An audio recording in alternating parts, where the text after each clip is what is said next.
Nouvelle semaine, nouvelle édition, chers téléspectateurs, bonsoir et bienvenue dans ce journal version française de Viva en cette soirée du lundi 8 juillet 2024. Dans les actualités de ce jour en santé, la deuxième campagne de vaccination contre la polio a débuté aujourd'hui et se poursuivra jusqu'au 12 juillet. Le lancement a été effectué à Bemaswanju-Itos et 13 millions d'enfants de moins de 15 ans sont ciblés lors de cette deuxième campagne, d'après le ministre de la Santé publique aujourd'hui. Reportage signé Khadroman Zatouf et Anzar Hazan Rafil. Une personne atteinte de la polio peut infecter environ 300 autres personnes. Cependant, la polio peut être évitée et le premier geste dans la prévention efficace de cette maladie est le vaccin. Raison pour laquelle le gouvernement mène une campagne de vaccination contre la polio à travers le ministère de la Santé publique en collaboration avec ses partenaires en encourageant les parents à faire vacciner leurs enfants. L'année dernière, 4 campagnes de vaccination contre la polio ont eu lieu.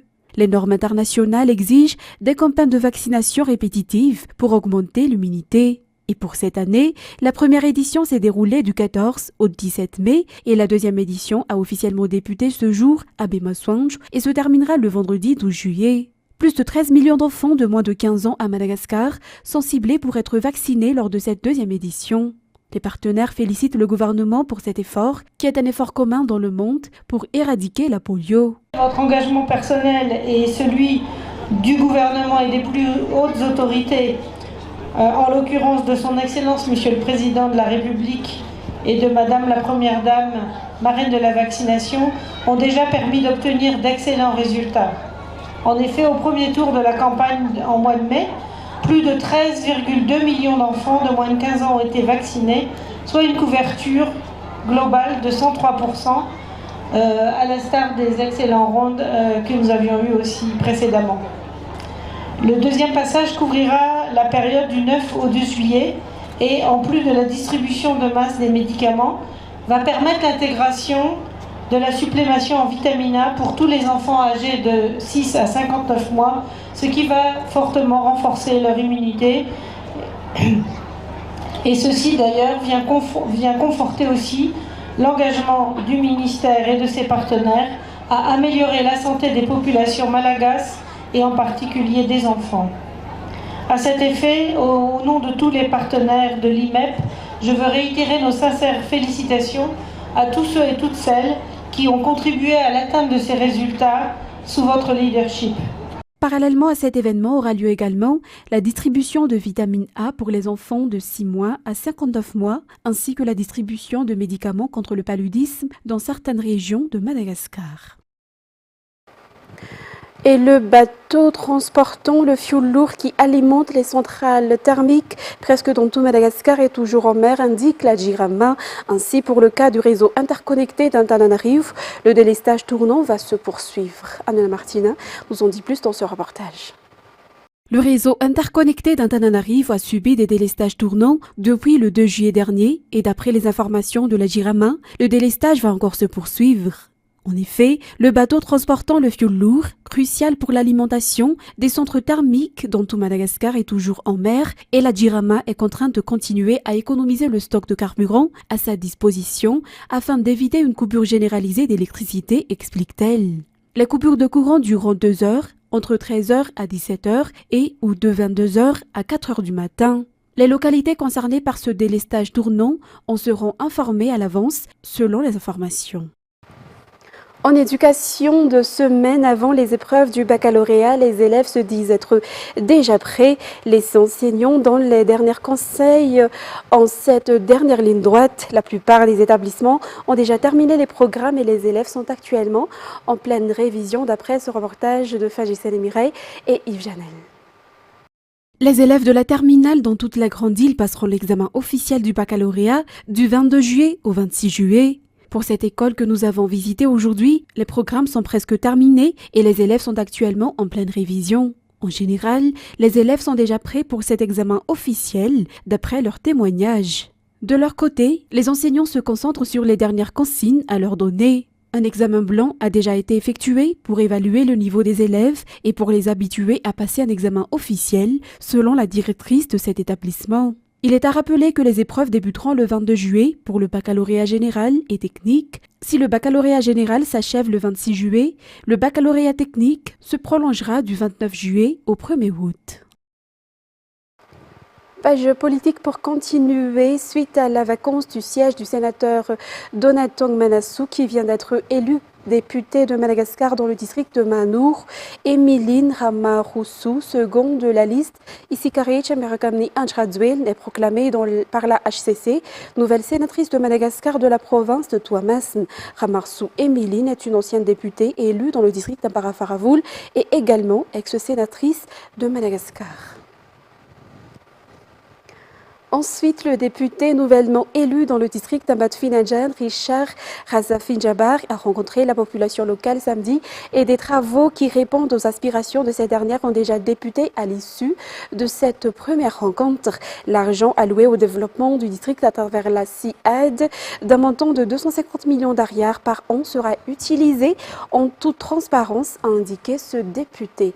Reportage de Jean-Claude Anjiamalal. Le nouveau député d'Ambatfinadjan a exprimé sa gratitude pour la confiance que lui a accordée la population lors des élections législatives dernièrement. La rencontre s'est déroulée dans le Fukuntan d'Antsakil, la porte d'entrée dans le district d'Ambatfinadjan. Ce nouveau député a déclaré qu'il connaît bien les problèmes de la population, notamment ceux du monde rural. Ainsi, il se dit être prêt à accomplir son devoir pour apporter le développement dans le district d'Ambatfinadjan. Lors de cette première rencontre avec la population, après son élection, Richard Razafinjabar a fait don d'engrais et de poussins aux diverses associations de femmes d'Atsankeli. Sa rencontre avec la population s'est poursuivie à Ambatfinadjan, chef-lieu du district. Il a précisé qu'Ambatfinadjan dispose de 100 millions d'ariars, la part du district émanant de la CIAD allouée au développement local. Ce budget de la CIAD est destiné à résoudre les problèmes de la population du district d'Ambatfinadjan, a déclaré ce député avant de poursuivre qu'il n'est pas le seul à déterminer son utilisation car il doit collaborer avec les maires et les divers responsables locaux. Il s'est lancé le défi d'augmenter la superficie des terres cultivables afin que les agriculteurs puissent produire davantage. Des équipements leur seront également octroyés. Les habitants d'Ambatfinadjan pourront également bénéficier d'eau potable au plus tard dans 3 mois. Il a confirmé qu'il travaillera en étroite collaboration avec le gouvernement afin qu'Ambatfinadjan puisse se développer comme de nombreux districts de l'île. Le nouveau député d'Ambatfinadjan a été accompagné par le député de Fanjin, Zavamancha Anjiamiarfulamen, le gouverneur de la région d'Amurunmani, Désiré Rakutmandimp et divers responsables locaux lors de cette rencontre avec la population. Et le grand séminaire de 4 jours organisé par l'église adventiste s'est achevé samedi dernier au Coliseum Ntsunzumbe. Ce séminaire s'est focalisé sur le thème « Les responsabilités des chrétiens face au développement du pays ». Cet événement est un succès selon les organisateurs et les élites issues de l'église adventiste ainsi que les représentants de l'État ont participé à cette formation. Les messages passés lors du sermon ont été clairs. Les dirigeants et le peuple sont responsables du développement du pays. Chaque fidèle a la responsabilité de développer la nation, a déclaré le pasteur Hatsarapol au Coliseum à Ntsunzumbe samedi dernier lors du culte qui a clôturé les 4 jours de séminaire portant sur le thème « Les chrétiens sont responsables du développement du pays ». Le pasteur Hatsarapol a exposé les responsabilités des dirigeants et du peuple. Selon lui, les dirigeants doivent faire preuve d'intégrité, de sincérité, avoir la foi et l'humilité pour qu'ils deviennent des serviteurs de Dieu modèles. Le peuple, quant à lui, a le devoir de s'acquitter des impôts et autres taxes, de respecter les dirigeants pour qu'ils soient de bons citoyens. Ce message de l'Église adventiste coïncide avec les 8 valeurs du président de la République, selon la directrice chargée des relations culturelles et communautaires à la présidence de la République, Raharmanana Anne Muriel, représentante du président de la République samedi dernier au Coliseum. Les objectifs fixés par l'Église adventiste sont atteints selon les organisateurs de ce grand séminaire axé sur les responsabilités des chrétiens face au développement du pays. Des formations accompagnées de conseils bibliques portant sur le développement socio-économique et surtout spirituel.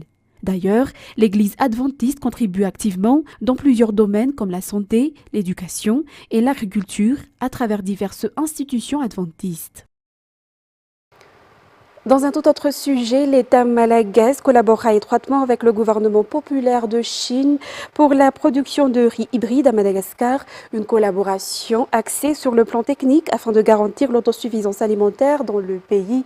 À cet effet, la signature de conventions de partenariat entre l'État malgache à travers le ministère des Affaires étrangères et l'ambassade de la Chine à Madagascar s'est tenue aujourd'hui à Nusi.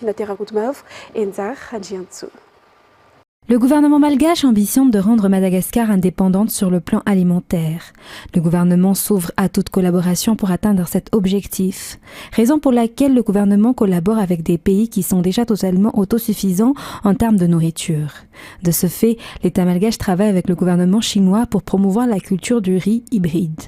Madagascar dispose de la superficie et de l'énergie nécessaires pour cela, tandis que la Chine dispose de la technique et de la technologie. La vulgarisation de cette technique sera alors l'objectif du ministère de l'Agriculture et de l'Élevage au niveau des bassins rizicoles de Madagascar et dans les 23 régions. Dans le cadre de la coopération internationale, le ministère des Affaires étrangères facilite les relations avec la Chine. Ainsi, l'accord de coopération entre le gouvernement malgache à travers le ministère des Affaires étrangères et le gouvernement chinois pour la mise en œuvre de cette technique moderne de culture de riz hybride a été conclu à travers la signature d'une convention aujourd'hui.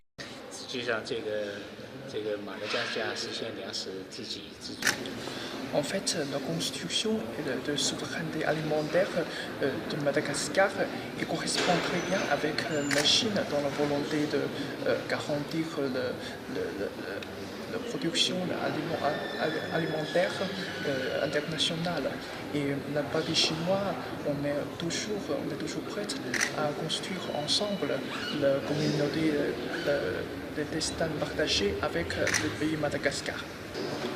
En fait, pour chaque hectare, le riz hybride va augmenter la production par 35 000 tonnes par hectare. Donc, pour tout le pays Madagascar, on demande seulement presque 200 000 hectares de territoire pour renforcer, pour garantir la souveraineté alimentaire. C'est déjà suffi à Madagascar.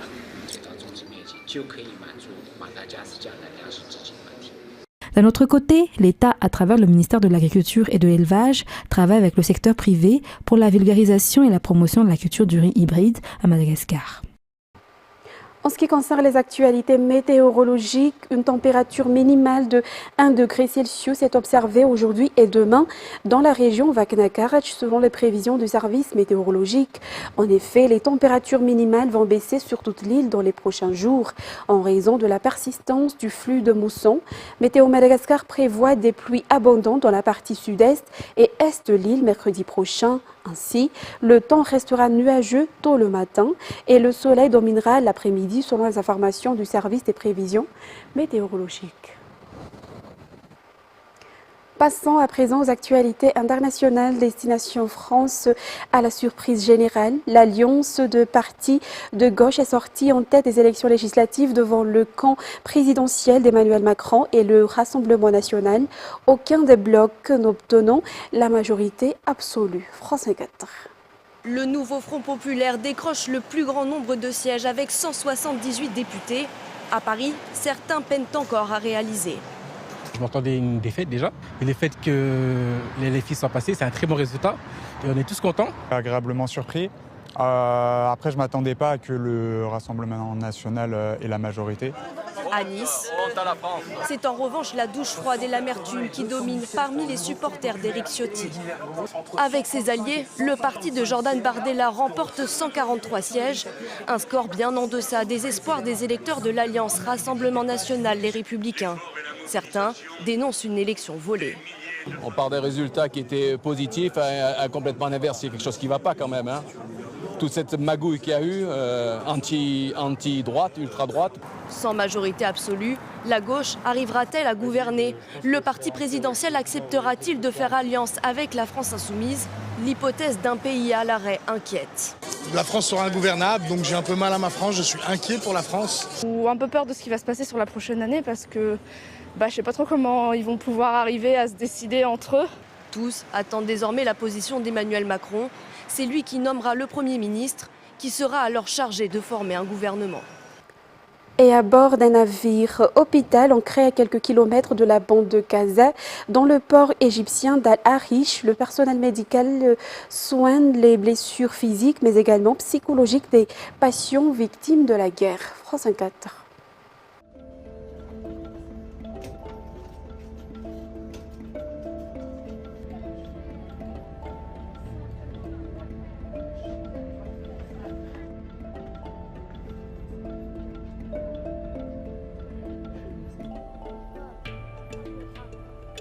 قبل الحرب ايوه انا قبل الحرب قبل الاحداث بدون امي وابوي وجيت على مستشفى العائم الاماراتي وساعدوني اول ما اجيت صوروني اشعه الحمد لله.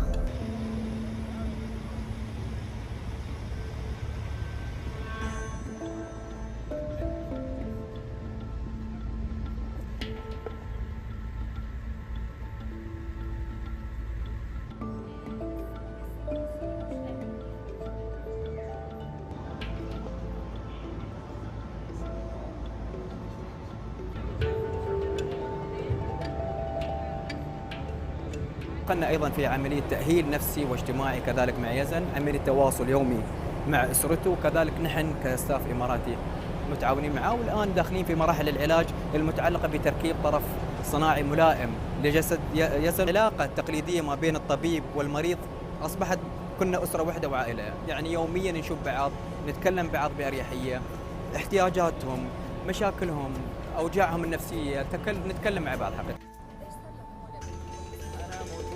19 فبراير.